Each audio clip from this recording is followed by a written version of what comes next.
Hello and welcome. Today, we're diving into, well, probably the biggest mystery there is. What happens after we die? We're going to explore a really detailed spiritual perspective on this, looking at the entire journey from those first confusing moments right up to the ultimate life review. So, let's get started. This is the question that's pretty much the starting point for all philosophy and religion, isn't it? Our source material puts it front and center. We all go through this. We're born, we get older, we get sick, and eventually we die. The question that just hangs in the air is why? And this brings us to a really important split.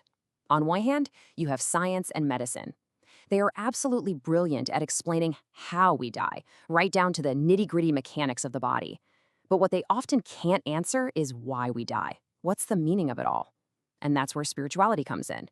It's not looking at the body, it's asking about the journey of the soul. This quote from our source really nails that distinction. It draws a line in the sand. It says, look, there's a point where a doctor's job ends and a different kind of understanding has to take over. Some questions just can't be answered with a scalpel or an MRI. So let's start that journey.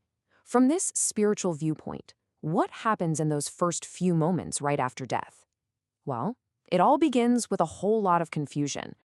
Just try to imagine how disorienting that would be. You feel totally alive, totally conscious, but you're suddenly disconnected from the world you know. Your family is right there, maybe they're crying, but you can't reach them, you can't comfort them. You're basically a ghost in your own life, totally unseen and unheard. And the source really focuses on how painful our attachments can be in this moment. Think about it. Everything we build our lives around, our job, our house, our loved ones, it's all still there, but suddenly you can't interact with any of it. It creates this profound sense of being totally alone and helpless. This confusion seems to happen in a few stages. First, there's just pure disbelief. This is a dream, it's not really happening. That turns into frustration, even anger, when no one seems to hear you. But then something amazing happens. Help shows up.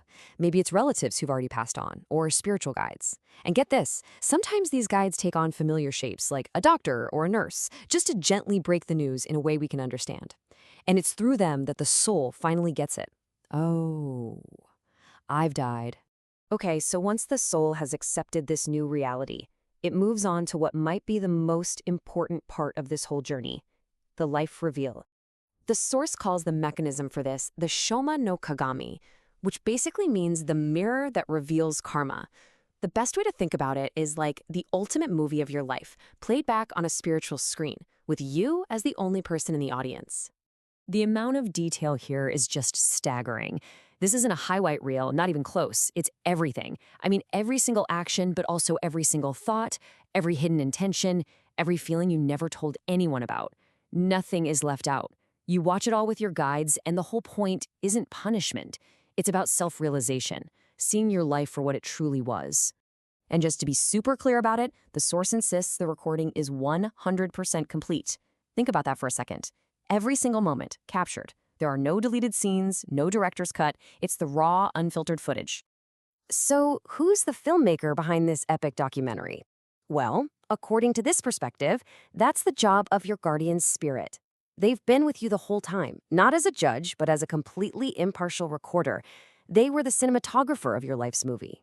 And here is the absolute kicker. The life review is so clear, so completely honest, that the soul becomes its own judge. There's no one wagging a finger at you. You see the cause and effect of your own life so plainly that you just understand the consequences. You accept where you have to go next because you finally see the whole truth. It's a powerful idea, right? That at the end of the day, your own conscience is the only judge that matters. So, after this deeply personal review, what's next? Well, this perspective zooms out to a much bigger picture. It suggests that death isn't some final destination, but just one part of a much larger, continuous cycle.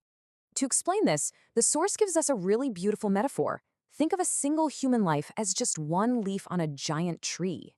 It really helps put our individual existence into a much, much bigger context. Let's follow this analogy. In the spring, we're born like a fresh new leaf. All summer long, we live our lives, we work, and we contribute our energy to the whole tree. Then, in the fall, our work is done. We die and fall away. But it's not the end. In the winter, our essence breaks down and becomes food for the tree, providing the nutrients for new leaves, new life to grow next spring. It's a perfect cycle of purpose, release, and then renewal. And this quote really spells out the logic behind that cycle. From this point of view, death isn't a tragedy. It's actually necessary. It makes room for new people, new perspectives, new experiences. Without it, the world would just stagnate. Life needs to constantly refresh itself. Let's shift gears a bit and talk about the nature of death itself. The big takeaway here is that no matter who you are or what you've done, death is seen as the ultimate impartial force. I mean, talk about a stark but powerful truth. When a baby is born, this is the one and only prediction that has a 100% chance of coming true. It's the one certainty we all share, no exceptions. And because it comes for absolutely everyone, it has this incredible power to strip away all the labels we cling to in life. Your power, your wealth, your status, how you look. In the moment of death, according to this view, all of it just becomes totally and completely meaningless. This quote just hammers that point home. It doesn't get much clearer than that. Death is the great equalizer. In that final moment, you're not a president or a painter, you're not rich or poor, you are simply a soul, left with nothing but the story of the life you lived. So, what does this all mean for us, right here, right now? The message is pretty clear. If our life is the one thing that gets recorded, the one movie that will be reviewed, then this is not a practice run. This is it. This is the final take. And this really gets to the heart of it. You might believe in reincarnation, you might not. But from this perspective, the life you are living right now, this is the one that's being recorded. This is the one that matters. And so, we'll leave you with this final thought to chew on. If your guardian spirit is the cinematographer of your life, filming not just every action, but every single intention, what kind of movie are you making? What story is your life actually telling?